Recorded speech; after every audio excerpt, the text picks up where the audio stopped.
Bienvenue à Tout le monde en parle. Merci. Isabelle, tu es comédienne. On t'a vu dans plein de choses, dans Stat, ici demain, il y a une couple d'années. Et le 20 novembre 2024, ta vie a complètement changé. 2 heures avant d'entrer sur scène pour la pièce Deux femmes en or, tu as appris que tu avais une forme rare de cancer. Et celui, on appelle ça le septum nasal. Oui, on a tout un ça. Un cancer? Un septum nasal. Oui. C'est le cartilage du nez, en fait. Oui, où on met des piercings, là. Oui. Ça. Et 1 mois plus tard, tu as subi une opération pendant laquelle on t'a enlevé le nez. Aujourd'hui, tu portes une prothèse nasale, ça s'appelle une épithèse, qui est faite sur mesure pour toi. En fait, c'est un nez en silicone. Et ta dernière année a été complètement rocambolesque. Merci d'être ici. Merci de l'invitation. Isabelle, on va prendre ça du début. Tout d'abord, qu'est-ce qui t'a amené à aller consulter le médecin? Un an avant, mon nez coule sans cesse. Comme ça coule. Ça coule. Puis là, je me dis, je vieillis, je suis comme mon grand-père. Mon grand-père avait tout le temps la goutte au nez. Ouais. Il s'essuyait.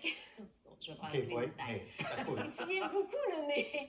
Ça coule, ça coule. Je me mets à éternuer beaucoup. Et là, je vous en prie, ne vous inquiétez pas à la maison, c'est très, très rare. Hein? Mais je me mets à beaucoup éternuer. Je pense que je développe une allergie à mon chat. J'ai un chat depuis une année. Je me mets à saigner du nez beaucoup, mais j'ai toujours saigné du nez. Mais là, beaucoup plus que d'habitude, je consulte mon docteur qui m'envoie faire des tests d'allergie. Aucune allergie. Là, ça, il y a des mois qui passent assez long pour ces affaires-là. Ah ben, tu vas aller voir une ORL. On est rendu en juillet. Moi, j'ai consulté en décembre. OK, 6 mois plus tard. Ouais. Et plus. Oh, Madame Brouillette, vous avez une lésion assez profonde dans le nez. On va mettre une petite crème. Revenez me voir dans un mois. Non. Toujours là. Un autre mois. On va aller à l'hôpital. Non, tout est beau, Madame Brouillette. Parce qu'il pensait que... Il commençait à m'inquiéter. Et finalement, ça a pris encore 3 mois avant que j'ai une biopsie. Ça a été très, très long, car c'est très difficile à repérer. Comment t'expliques ça? Oui, c'est un cancer rare, mais il y a quand même 7 mois d'errance médicale. Il n'y a personne qui lève le flag parce que quand on te l'annonce, évidemment, le réflexe, ça doit te dire, depuis 7 mois, la maladie progresse. C'est un cancer quand même. C'est beaucoup de temps. On aurait peut-être sauvé certaines choses. Oui. Ouais. Tu as pensé, évidemment. J'y ai pensé, évidemment. Et moi, j'étais très inquiète. Et je relançais. Et je retournais. Et j'ai insisté. Alors, quand le diagnostic est sorti, le 20 novembre, au téléphone, quand j'ai vu le nom de l'hôpital qui m'appelait, j'ai fait « et voilà ». Parce qu'elle ne m'appellerait pas. Elle était très étonnée, moi je ne l'étais pas. Je savais qu'il y avait quelque chose. Je n'étais plus capable de sourire. Oui. C'était très, très pris ici, là. C'était ici. Comment tu as réagi quand on a évoqué la possibilité que tu pourrais subir une ablation du nez? Qu'est-ce qui te passe par la tête pendant ce temps-là? C'est l'horreur. Ouais. Parce qu'au départ, quand ils ont examiné mon nez de façon clinique, après avoir eu le résultat de la biopsie où on voyait des cellules cancéreuses, ils ont examiné mon nez, ils ont touché, ils ont dit « Isabelle, t'es chanceuse, là, on va faire de la radiothérapie, c'est quelque chose qui se guérit. » Mais là, après, avec les autres tests, on voit que la tumeur est beaucoup plus grosse que ce qu'ils pensaient et qu'il y a des fortes chances qu'il faudrait peut-être l'enlever. Et là, je tenais par un petit fil, puis là, je me suis bien écroulée. Ouais. C'est quelque chose d'inimaginable. Et là, on ne peut plus entrevoir l'avenir à partir de ce moment-là. Et là, ça devient comme une nouvelle catastrophique après une autre, parce que quand ils disent, là, si on t'enlève ton nez, on va être obligé aussi de t'enlever des dents. Et là, les choses s'accumulent. Ouais. Et donc, ça, c'est la période avant l'opération. Un peu moins d'1 mois, hein? J'ai été opérée le 17 décembre. Ça fait 1 an et 1 mois. Ça, c'est le pire. Donc, quand tu t'es réveillé, tu n'avais plus de nez, on t'avait retiré 47 ganglions, 5 dents, et ton palais n'avait pas pu être complètement reconstruit. Comment ça s'est déroulé quand tu t'es réveillé les premiers jours après l'opération? L'horreur. L'autre horreur.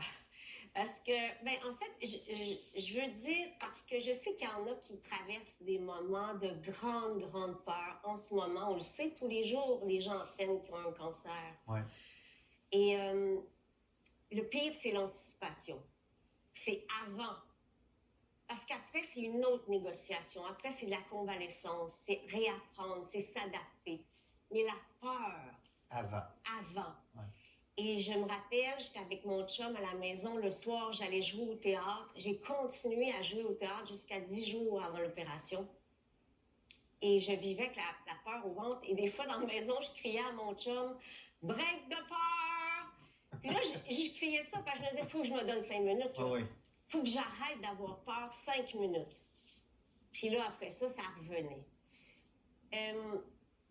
Quand je me réveille de l'opération, ça a été une opération qui a duré 14 heures. Quand même. C'est une grosse opération. Il y a eu 3 chirurgiens qui ont travaillé pour me sauver. Oui. Et quand je me réveille, évidemment, je suis dans un état très, très assommé. Puis là, avec ma langue, tout de suite, je vais vérifier. Et là, je les compte. Je fais, OK, ils en ont enlevé 5. C'est quoi ce gros trou-là?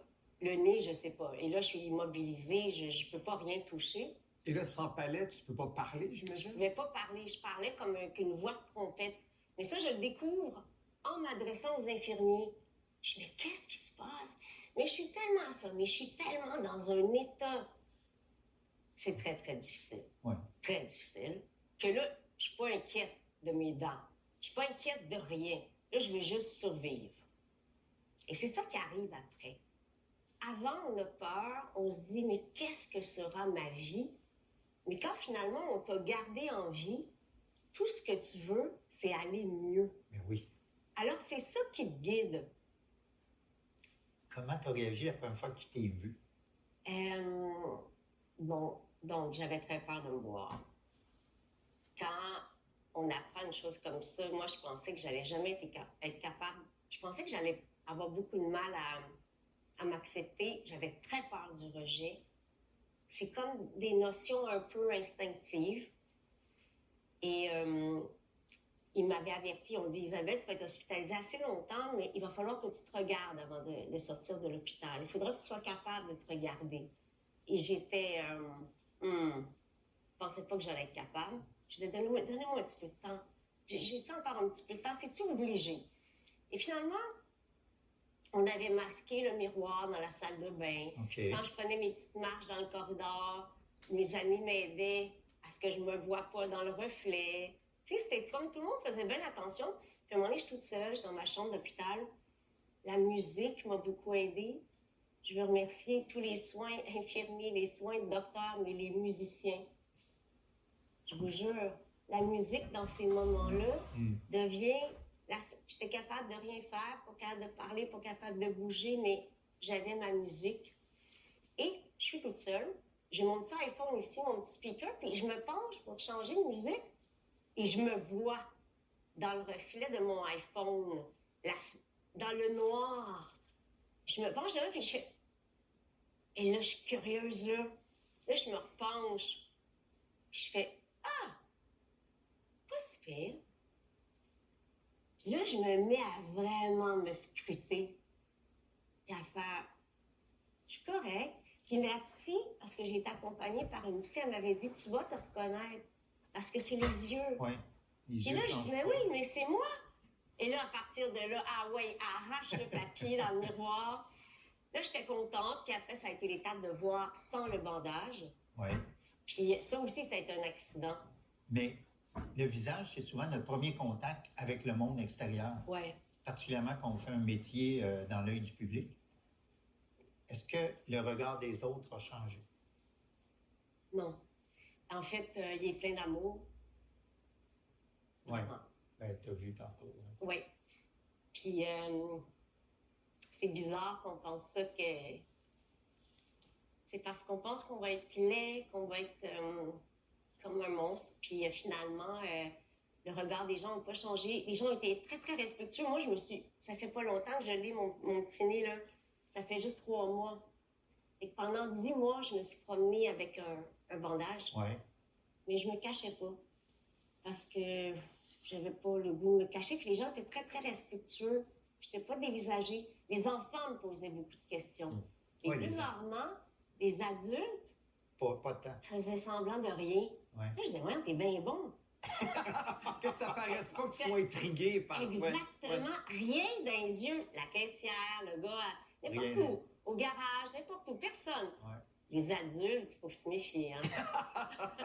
Le goût, l'odorat, est-ce qu'il y a quelque chose qui a changé? Oui, oui, tout a changé parce que c'est sûr qu'après, j'ai eu de la radiothérapie Oui.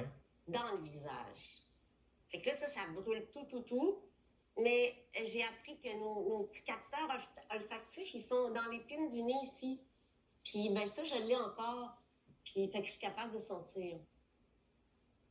Tu as été hospitalisé pendant 25 jours, 6 semaines de radiothérapie. Tu dis avoir réussi à trouver la beauté, pas juste dans la musique, dans la couleur aussi, notamment dans une boîte d'aquarelle japonaise que tu as reçue en cadeau parce que tu peins beaucoup. Tu as aussi illustré un livre pour enfants inspiré de la vie de Maria Callas qui s'appelle Maria Pita et l'opéra. Comment l'art, le dessin t'a permis de traverser cette épreuve-là? Est-ce que cette épreuve-là t'a permis de redéfinir la beauté? Oui. Cette épreuve-là, en fait, c'est comme si les couleurs sont devenues vraiment une source de joie. Puis, j'ai reçu en cadeau, j'ai des amies précieuses qui m'ont offert beaucoup de cadeaux avant que j'entre à l'hôpital. C'était le temps de Noël. Puis on dit, quand tu vas revenir de l'hôpital, tu vas pouvoir te développer des cadeaux tout le temps, tous les jours. Et j'en avais beaucoup. Et là, j'avais reçu cette boîte d'aquarelle extraordinaire. Puis dès que je suis revenue de l'hôpital, j'ai regardé la date avant de rentrer. Ça fait 1 an que je suis revenue de l'hôpital. Je suis rentrée le 10 janvier. Puis là, d'être ici ce soir, c'est comme un rêve. Vraiment. Est-ce que tu te connaissais cette force-là, Isabelle? Non. Si tu avais entendu ce récit-là de quelqu'un d'autre il y a quelques années, tu te serais dit, je passerai pas au travers? Non. J'étais vraiment terrorisée. Et c'est ça, il y a eu la couleur, il y a eu beaucoup d'amour, beaucoup de soutien. J'ai jamais été seule. À un moment donné, c'est moi qui ai dit aux autres, allez-vous-en. Oui, je vais prendre un peu de temps seule. Mais nous, est-ce qu'on te dérange ici? Oh non! Tu nous le dis, hein? On peut te laisser sans problème. Non, mais en fait, c'est que la couleur, c'est que toutes les aquarelles étaient sur la table de la salle à manger et j'avais aussi reçu un tout petit cahier et tous les jours, j'étais capable de rien faire. J'avais de la misère à marcher jusqu'à la salle de bain toute seule. J'étais vraiment très affaiblie. Et là, je me suis mise à faire une petite aquarelle par jour et là, à prendre plaisir à tenir le rythme. Et là, c'est devenu un journal très précieux qui démontre l'évolution de l'État. Ouais. Et les couleurs, le bonheur des couleurs, là, ça m'apportait beaucoup de joie. Puis, j'ai une amie docteur qui m'avait dit, je l'ai dit l'autre fois en entrevue, mais j'ai envie de le répéter, quand j'étais dans la catastrophe, j'ai dit comment je vais faire pour traverser tout ça. Parce que même les autres, les docteurs me disaient que ça allait être difficile, là. Pas moi qui avais peur tout seul, là. Eux autres aussi. Eux autres aussi avaient peur. Puis quand il m'a vu rentrer dans la salle d'examen, le docteur Guertin, il a fait « Ah, je vous ai vu à la TV hier, vous êtes bonne. Ah, ouais, OK. » Et là, les docteurs, ils capotaient un peu pas mal. Ouais. Et il m'avait dit « Ça va être difficile. » J'ai dit à mon ami « Mais comment je vais faire pour traverser ça? » Tout ce qu'il m'annonce, parce que c'est une catastrophe annoncée. Ouais. Tu te fais dire dans 10 jours que tu rentres dans un char, puis ça va faire ça à ton visage. Et là, elle m'a dit, essaie de continuer à repérer ce qui est positif.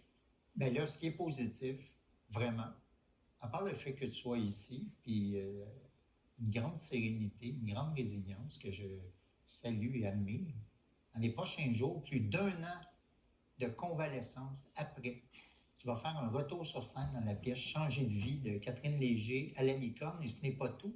Ce printemps, tout de suite après, tu vas faire partie de la distribution de Visage à Espace Go. Et parce qu'en apprenant ton histoire, la dramaturge Alexia Burgère a souhaité t'intégrer à la pièce qu'elle préparait déjà. Ouais. Comment t'anticipes ton retour sur une scène? Avec énormément de bonheur. Tu as commencé à répéter, là? J'ai commencé à répéter avant Noël, évidemment. La première, c'est après-demain. Là, il faut savoir que quand j'avais été engagée pour la pièce Changer de vie, c'était avant le diagnostic. Et là, j'ai vu que tout allait s'écrouler. Je devais jouer au TNM, j'ai pas joué au TNM. Là, tout s'est écroulé. Je pensais que je ne rejouerais jamais, que j'aurais plus de visage. Alors là, le fait d'être là, 2 fois plutôt deux fois plutôt qu'une, c'est vraiment un grand sentiment de victoire. Et oui. Isabelle, je suis tellement content que tu sois là ce soir avec nous, avec cette attitude-là. Premièrement, merci pour l'entrevue. Merci de nous avoir fait confiance. Est-ce que tu restes avec nous? J'aimerais beaucoup. On pourra te voir dans la pièce Changer de vie dès le 20 janvier. Des supplémentaires viennent d'être annoncés. La pièce Visage représentée à l'Espace Go à compter du 14 avril. Le livre Maria, Pita et l'opéra est disponible en librairie. Et avant d'annoncer les prochains invités, j'aimerais ça te faire un très gros câlin.